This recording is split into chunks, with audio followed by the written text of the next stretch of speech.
Austin police have now identified Kenneth Wayne Robbins as the man who stabbed and killed 46-year-old Bert Allen Mann in his home in South Austin 30 years ago.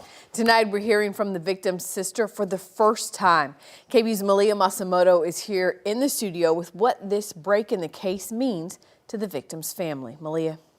Brian, Ashley, Bert Allen Mann's sister says getting this news almost 30 years later is a large sigh of relief, but she still feels sorry for the suspect's family who had to find out this news about him after all these years.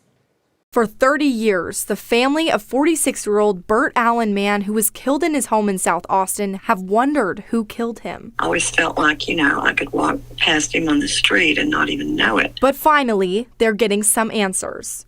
Austin police have now identified Kenneth Wayne Robbins as the burglar who stabbed and killed Mann in his house in 1994. We don't have to wonder anymore. We don't have that big question hanging over our hearts. After APD opened their cold case unit in 2005, they were able to find a DNA sample from blood left at the crime scene that linked to an unidentified male.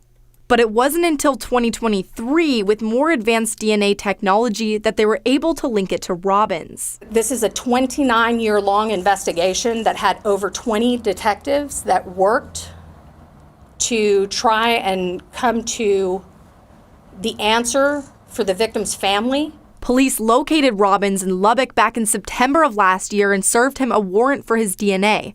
A few days later, he was found dead in his truck. Police ruled it a suicide.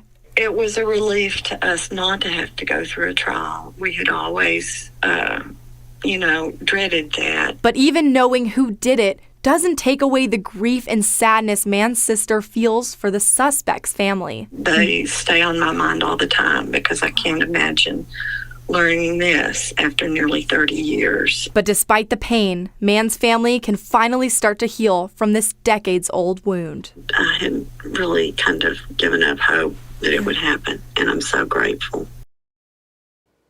Now, APD detectives said before the suspect died, they were preparing to charge him with capital murder, and he would have been tried in Travis County. Brian,